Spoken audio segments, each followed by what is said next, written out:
Today's Sunday, March the 11th. I just got on this Garden State Parkway. I'm headed to Long Island. My daughter started a new job about 6 weeks ago, and she's on probation. I don't remember if it's for 3 months or 6 months, but my grandson Isa has been sick with the flu, and he's over it now, but he still has a low-grade fever, and she cannot take him to preschool with fever. So Isa's father stayed home with him Friday, and she had a babysitter take care of him a couple of days, but she has exhausted all of her resources. So she called me to come and babysit, and I don't mind. I want to see Isa, and I want to spend some time with him. So that's where I'm headed. But I did want to talk a little bit more about Little Scotty. First of all, for y'all who don't know what I'm talking about, in my latest video about the faux fight, you really will have to go back and watch the wedding video and the honeymoon video. That's where I explain my marriage to Scott, and then his obsession with his pillowcase, which he called his faux fight, and I explain all of that in the honeymoon video.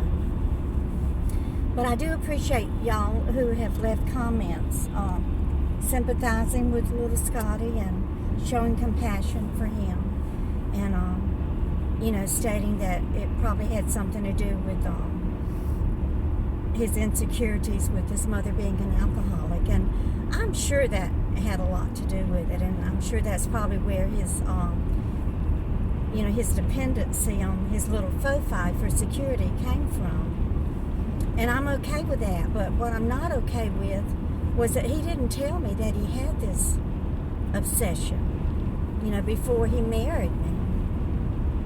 I probably would have married him anyway, but I would have at least liked to have known that, he was going to be playing with the corners of all of our pillowcases. I mean, did he think I wasn't going to notice? I mean, how could you not notice your brand new husband sitting there on the edge of the bed in his briefs, putting the corners of the pillowcases in his nostrils and his ears and his eyes and underneath all of his fingernails? I mean, that just grossed me out. And at that time, I didn't even know about his mother being an alcoholic. He didn't even tell me that. He didn't share very much about his past with me at all. Of course, he wanted to know every single little detail about my past. He wanted to know, was I a virgin and all this kind of stuff. And I was not. And I told him that I was not. And he was okay with that during our courtship and engagement.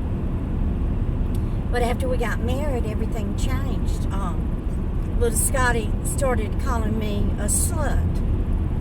Now, why all of a sudden, after we got married, he had to start calling me that derogatory name? He just, had this mightier-than-thou attitude, and that just made me even more sickening towards him, when I saw him doing his faux fight. I mean, he just, had this attitude and told me that, that I was white trash, and he forbade me to go visit my family. Not that I was hightailing it down to Lumberton to visit them anyway, but I didn't want him telling me that they were white trash and that I could not go visit them. But anyway, things just got worse and worse. So during the summer, I guess it was towards the end of the summer, he was just working part-time, and I was working part-time, and we just couldn't manage, Rent was $50 a month on the dormitory for the married students, and I was paying that. I had to give Little Scotty my paycheck. Well, I was just working part-time at the church, so I went to, there was a big store there it was W.T. Grant Company, but they had built this huge shopping center, and they called it Grant City.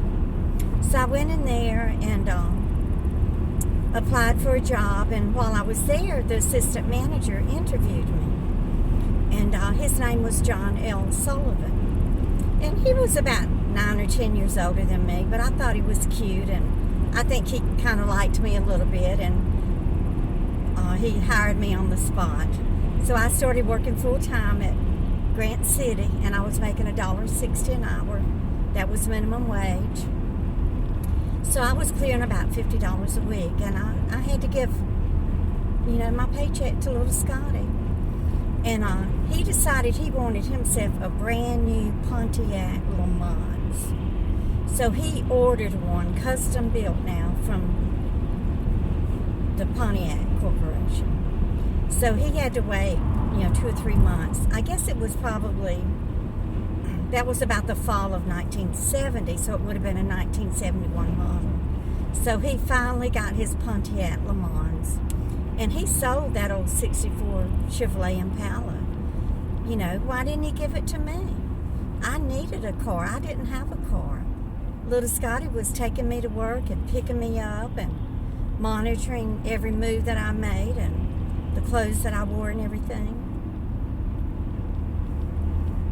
So anyway, he got his Pontiac Le Mans, and it was a burgundy color with a Landau roof, and the roof was tan. And it had a stick shift. It had like 4 on the floor. And he would get in that car and rev it up and, shift it in first gear and second first and take off, and like he was this macho man. And then we'd go home, and first thing he'd do would head to the edge of the bed and get his faux-fi and start his little faux-fi and security thing.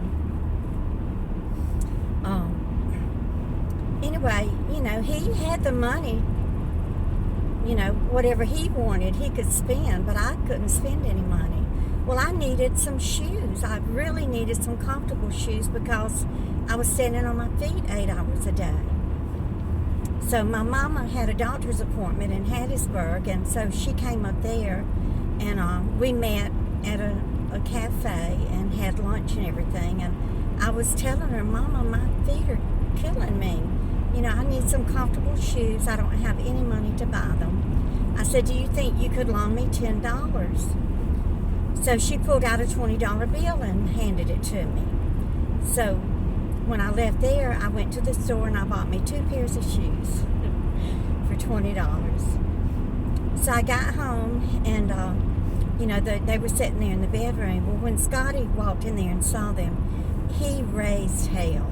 He was so mad at me because I didn't give him that $20, and because I spent it on myself on shoes. So that's the kind of life that I was living now. And so that's why I didn't have any sympathy or any compassion for Little Scotty and what he had gone through in his home life. So I just wanted to try to make this little video while I'm driving, and just another segment on how my newly married life was going with Little Scotty. Thank you guys for all of your comments, for watching, and y'all keep on coming back. Bye now.